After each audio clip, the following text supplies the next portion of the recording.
किसी का है दिया। मैं नहीं मेरा नहीं,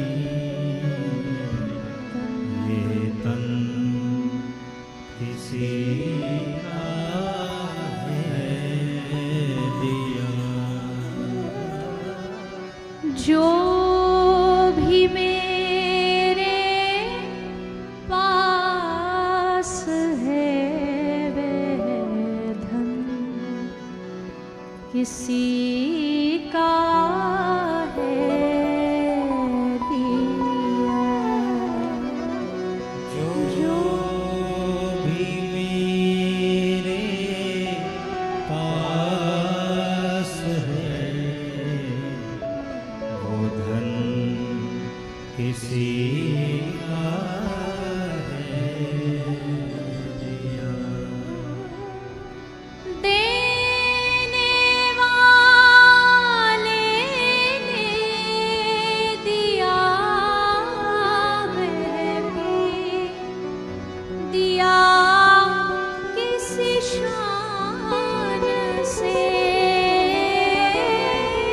देने वाले ने दिया वह भी दिया किस शान से। मेरा है ये लेने वाला कह उठा अभिमान से। मेरा है ये लेने वाला कह उठा अभिमान से।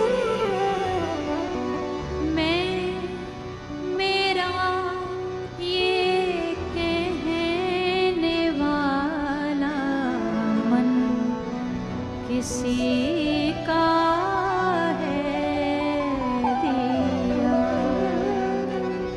मेरा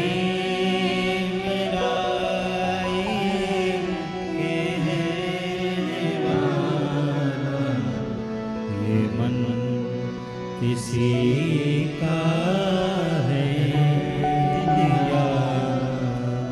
मैं नहीं मेरा नहीं ये तन किसी का है दिया। मैं नहीं मेरा नहीं तन किसी का है दिया।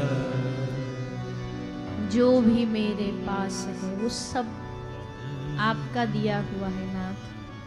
इतनी कृपा कौन किस पर करता है।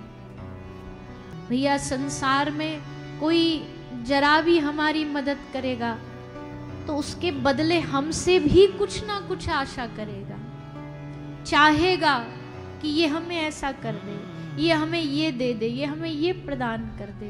चाहे वो तुम्हारा घर हो, चाहे परिवार हो, चाहे अपने हो, कोई भी दुनिया का इंसान हो। पर श्री ठाकुर जी हमसे बिना किसी आशा के, क्योंकि धन उसे हमसे चाहिए नहीं, वो लक्ष्मीपति है। नाम उसे हमसे चाहिए नहीं क्योंकि वो स्वयं ब्रह्मांड का नायक है। फिर भी बिना किसी आशा के वो हम पर कृपा, और कृपा भी कैसे कैसे कृपा करी। केवल जरा भर कभी याद आ गया, दिन में एक आध बार, महीने में एक आध बार, बस एक आध बार उसका नाम ले लिया, वो उसमें भी राजी हो गया, उसमें भी प्रसन्न हो गया कि मुझे याद किया इसने, चलो मेरी कथा में आया, ये मेरे मंदिर में आया, ये वृंदावन धाम आया, बस उसी में ठाकुर जी प्रसन्न हो गए और हम पर कृपा कर दी। अपनी अधमता को देखूं तो हे नाथ,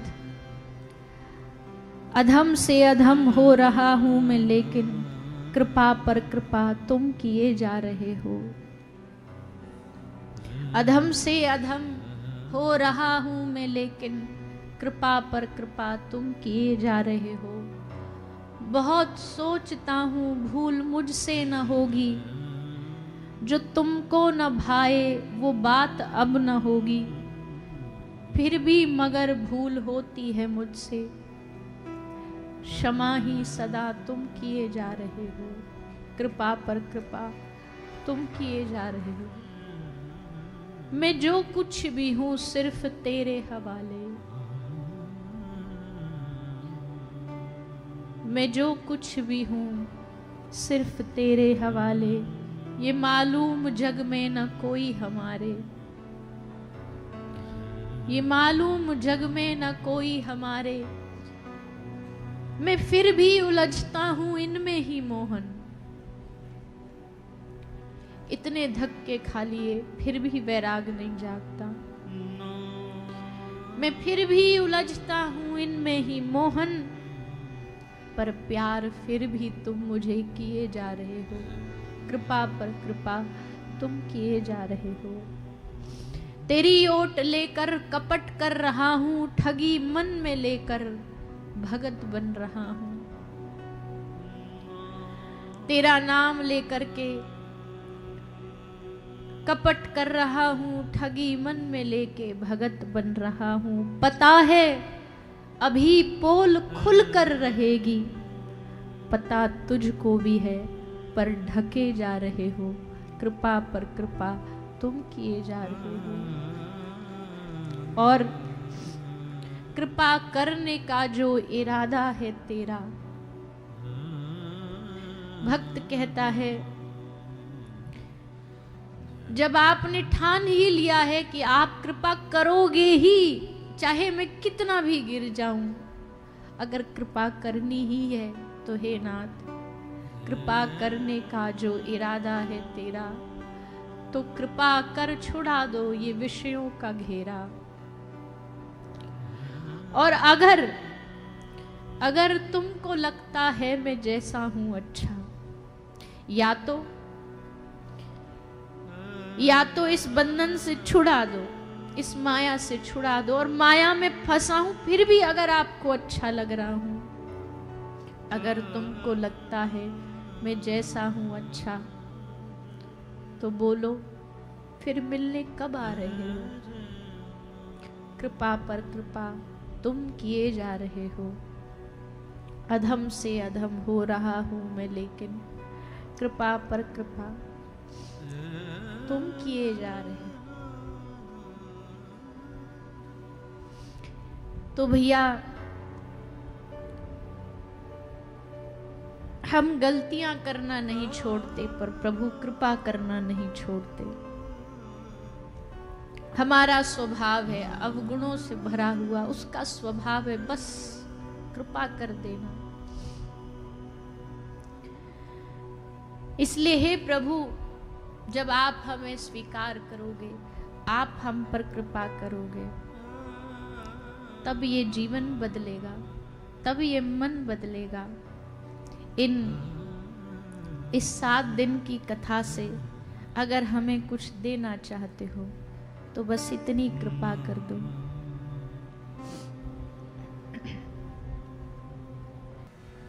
तेरी ये रहमत सब पर यूं बरसे, प्यास से तन मन बूंद को तरसे। कब राधे कृपा की बदरिया। लेकिन कभी भी बरसे, हम उस दिन का, उस समय का, उस घड़ी का, उस जन्म का इंतजार करते रहेंगे।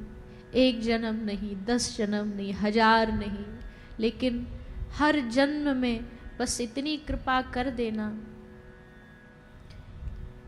कि कहीं भी रहें, किसी भी योनि में रहें, पर बस तुम याद रहो। इतनी कृपा अगर हम पर हो गई तो फिर हमें कभी भी आपकी कृपा प्राप्त हो, कभी भी आप हमें अपनाएं, हमें उसके लिए कोई शिकायत नहीं है। क्योंकि भक्त भगवान से मिलन की शर्त भी नहीं रखता कि तुम मिलोगे तो ही मैं तुम्हें याद करूँगा। ये भक्त का, वैष्णव का प्रमाण नहीं है। भक्त कहता है तुम्हारी इच्छा जब हो, जैसी हो, मेरा काम है तुझे याद करना, और वो मैं हर समय करता रहूँगा, हर समय। गोपी ने कोई शर्त नहीं रखी श्री श्याम सुंदर से, उल्टा कहा कि तुम्हें ब्रज से बाहर जाना है और उसमें तुम्हारा आनंद है, उसमें तुम्हारी प्रसन्नता है, तो हम उस प्रसन्नता में भी बाधक नहीं बनेंगे। मेरे रोने से तुमको जो आए हंसी, तो मैं रो रो के तुमको हंसाया करूं। मेरे अगर कष्ट पीड़ा से, मेरे वियोग से आपको आनंद आता है, तो मैं रो रो के तुमको हंसाया करूं। प्रेमी का यही लक्षण है, अपने प्रियतम के स्मरण में डूबे रहना और कृपा की बस आशा करते रहना। कब कृपा हो, कैसे हो, वो भगवान के हाथ में छोड़ देना और उनके ही शरणागत हो करके उनको याद करते रहना। भागवत जी इस बात का प्रमाण है कि आवश्यक नहीं कि हम अगर एक कथा में, एक भागवत में आकर के बैठे और उसमें हमें भगवान न मिले तो क्या हम भगवान की कथा सुनना छोड़ दें? क्या हम भगवान से आशा छोड़ दें? भक्त की आशा कभी नहीं छूटती, भगवान से कभी नहीं छूटती। उसे एक ही लालसा रहती है, जो कल गोपियों ने कहा, कृष्ण दर्शन लालसा। बस यही इच्छा लेकर के भक्त भगवान के सामने जाता है, मांगता है, रो रो के मांगता है। आप सबसे भी हम निवेदन करें भैया, भागवत जी का अगर सच्चा रस चाहते हो तो भगवान के सामने खड़े होके, भागवत जी के सामने खड़े होकर के आज ठाकुर जी से कहिए, श्री जी से कहिए कि आपने हमें जीवन में बहुत कुछ दिया, बहुत कुछ पाया, कुछ ना भी पाया, लेकिन जो पाया उसके लिए प्रसन्नता, जो ना पाया उसके लिए भी प्रसन्नता। पर अब अगर हमें कुछ प्रदान आप कर सकते हो तो प्रभु हमें अपना बना लीजिए, हमें स्वीकार कर लीजिए, मेरा मन अपने में लगा लीजिए। बस इतना रोज रोज मांगने लग गए ना हम भगवान से। अभी हम मांगते तो हैं, पर अभी कथा में आए मांग लिया, फिर भूल जाएंगे, फिर कल के दिन फिर ये प्रार्थना नहीं करेंगे, हम भूल जाते तो ठाकुर जी भी भूल जाते। हमसे तो ज़्यादा ही व्यस्त होंगे वो, हमसे तो ज़्यादा ही भीड़ होगी उनके पास, हमसे तो ज़्यादा ही काम है उनके पास, तो वो भी भूल जाते हैं। पर जब रोज रोज भक्त याद दिलाता है, जब रोज भगवान के सामने जाके हाथ फैला के मांगेगा कि प्रभु अब बहुत हो गया, अब तो आपको सुननी पड़ेगी, अब तो आपको माननी पड़ेगी। अच्छा एक बात बताओ, बचपन में जब आपको साइकिल चाहिए होती थी, बचपन में जब आपको गुड्डा चाहिए होता, खिलौना चाहिए होता, तो क्या एक बार के मांगने पर मिल जाता था? जब तक महीना भर रोज हाथ पांव फैला करके बच्चा रोता नहीं है, मुझे ये चाहिए, मुझे ये चाहिए, मुझे दिला दो, मुझे दिला दो, मुझे गुड़िया चाहिए, मुझे गुड़िया चाहिए, मुझे साइकिल चाहिए, जब रोज रोज वो माथा खाता है तो अंत में जाकर के माता पिता सोचते कि अब तो इसका रोज रोज का ये ड्रामा कब तक हम सहन करें, कब तक इसकी ये बात सुने। अब इस झंझट से छूटना है तो एक ही रास्ता, इसको दिलाना ही पड़ेगा, तभी ये चुप होगा, तभी ये राजी होगा। उसको चुप और राजी करने के लिए वो माता पिता उसको मन पसंद का सामान दिला देते हैं। ठीक वैसे ही ठाकुर जी के हम सब बालक हैं। जब हम रोज श्री जी के सामने दोनों हाथ उठा के हे श्री राधे, हे श्री राधे, हे श्याम सुंदर, जब एक ही चीज रोज रोज मांगेंगे रो रो के, तब ठाकुर जी को लगेगा कि नहीं भैया अब तो बहुत हो गया, इसने तो माथा ही खा लिया हमारा। कथा में आता तो भी यही बोलता, मंदिर आता तो भी यही बोलता, घर में रहता तो भी यही मांगता है, कब तक इसकी सुने। अब अगर इस झंझट से छूटना है तो एक काम करो, इसको दे दो जो चाहिए। तो ठाकुर जी हमें अपनी प्रेमा भक्ति प्रदान कर देते हैं।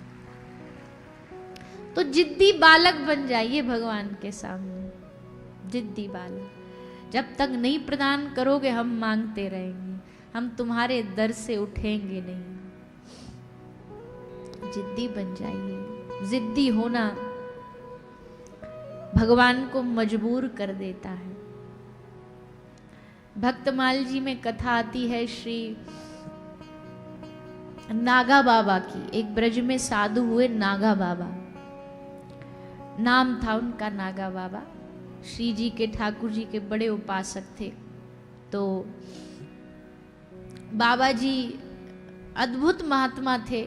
ब्रज में एक गांव है पैगाम, वहां बाबा रहते थे, कुटिया में रहते वहां थे। पर उनका नियम था, वो नित्य ब्रज की पूरे 84 कोस ब्रज की रोज एक परिक्रमा लगा के आते थे।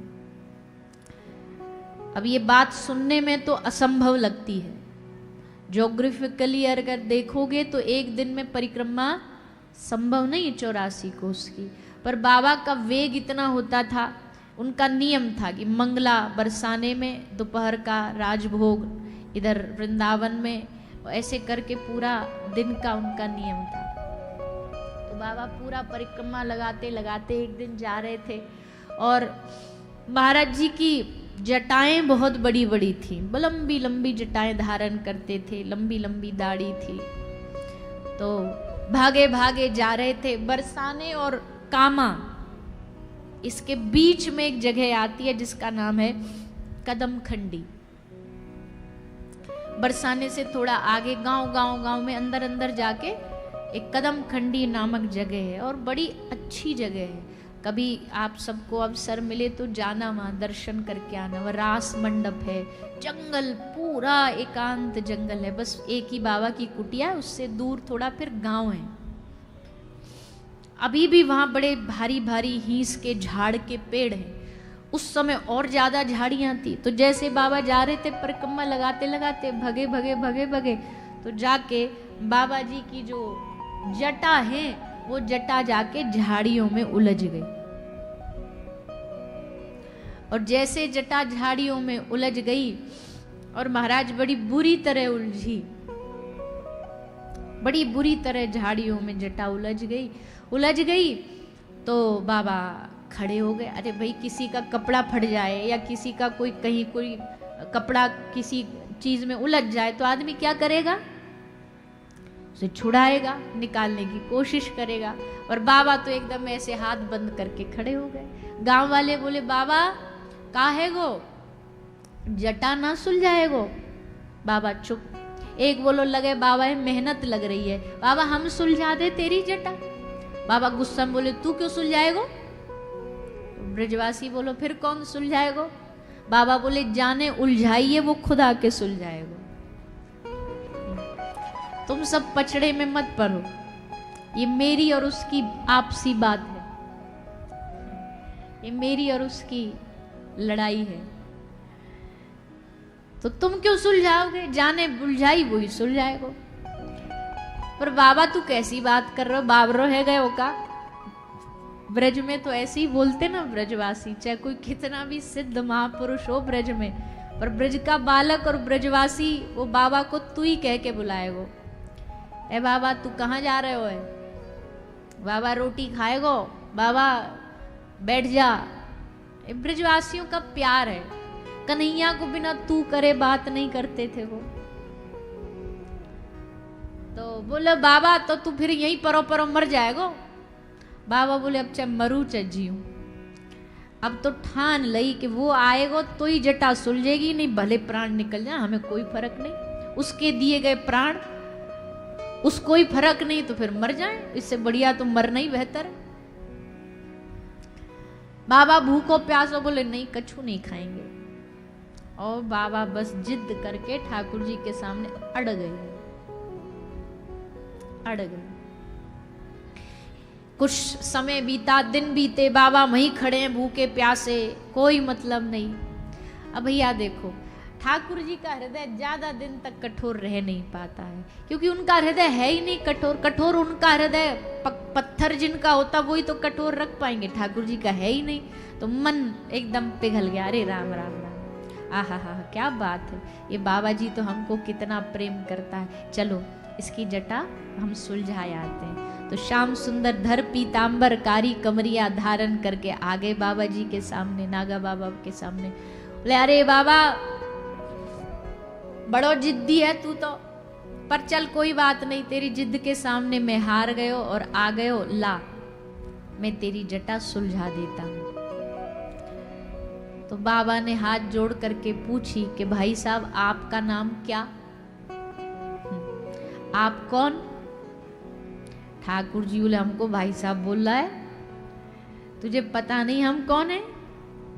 सबरे ब्रज में एक ही मोर पंखधारी है, एक ही पीतांबरधारी है, एक ही वेणुधारी है, जाके पीछे तू दिन रात भजन करता है, आज तू हमें पहचानने से मना करता है। बाबा बोले ना ना ना ना, ऐसी बात नहीं है, पर एक बात बताओ, पुलिस वाले के पास अपनी एक कोई डिग्री होती है पढ़ाई की, डॉक्टर के पास अपनी एक डिग्री होती है, आप कृष्ण हो इस बात का कोई सर्टिफिकेट है आपके पास? इस बात का कोई प्रमाण है आपके पास? ठाकुर जी बोले वाह रे कलयुग, अब हम भगवान होने का सर्टिफिकेट लेके घूमेंगे, तुमको प्रमाण देंगे? और प्रमाण होता क्या है भगवान होने का? ज्यादा से ज्यादा रूप देखो, क्या हमारा कहीं से भी तुमको मेकअप में कोई कमी लग रही है? कहीं लग रहा है कि हम ठाकुर जी नहीं है? मोर पंख नहीं है क्या हमारे माथे पे? हमारे हाथ में बांसुरी नहीं है क्या? बाबा बोले है तो सब, पर प्रभु देखो आप जो भी हो, पर हमको तो ये लगता है ये ब्रज भूमि है, यहाँ तो बच्चा बच्चा कन्हैया बन के डोलता है गली गली में। अभी जाओ मेला में से बांसुरी खरीद लाओ, बच्चे को मोर पंख लगा दो और वो बालक कहे हम ही ठाकुर जी है, तो ऐसे तो काम नहीं चलेगा, ये तो प्रमाण नहीं है।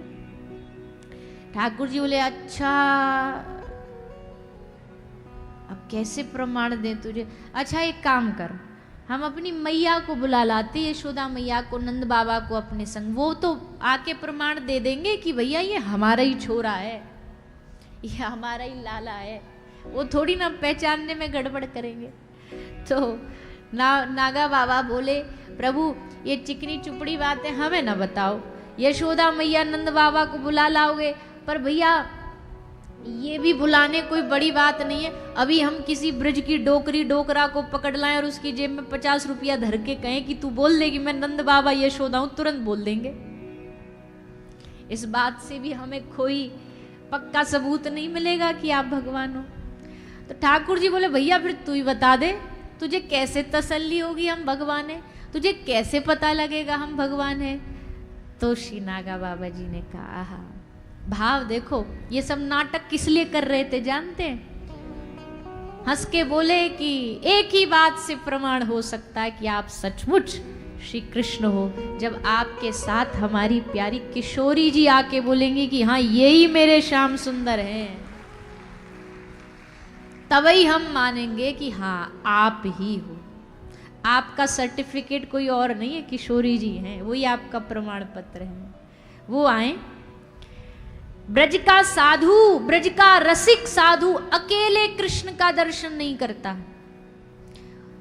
उसे एक अकेले कृष्ण का दर्शन करना भाता नहीं है। अकेले ठाकुर जी आ भी जाए ना तो मुंह फेर लेंगे कि हमें आपसे कोई लेना देना नहीं, आओ तो युगल के साथ आओ, संग में आओ, ऐसे नहीं।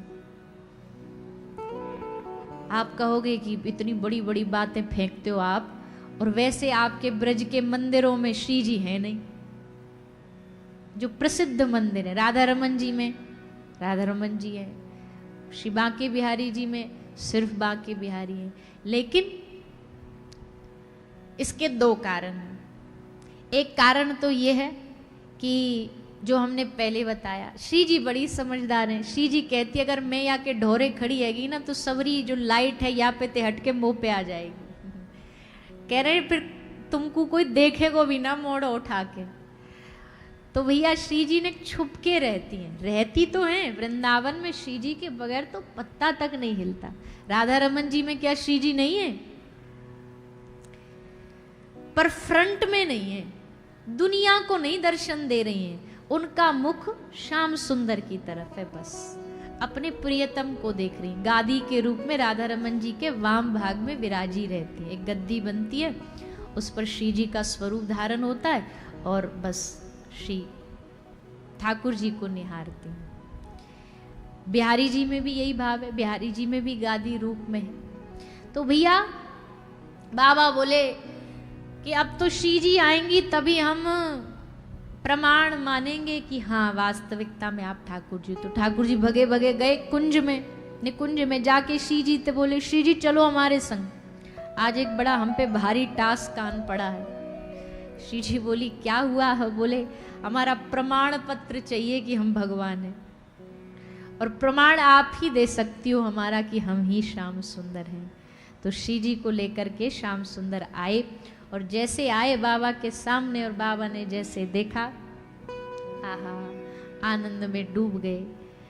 आज जो मन चाहा था वो पूर्ण हो गया। और फिर श्री जी और श्याम सुंदर ने दोनों ने अपने हाथ से बाबा की जटाओं को एक एक करके सुलझाया।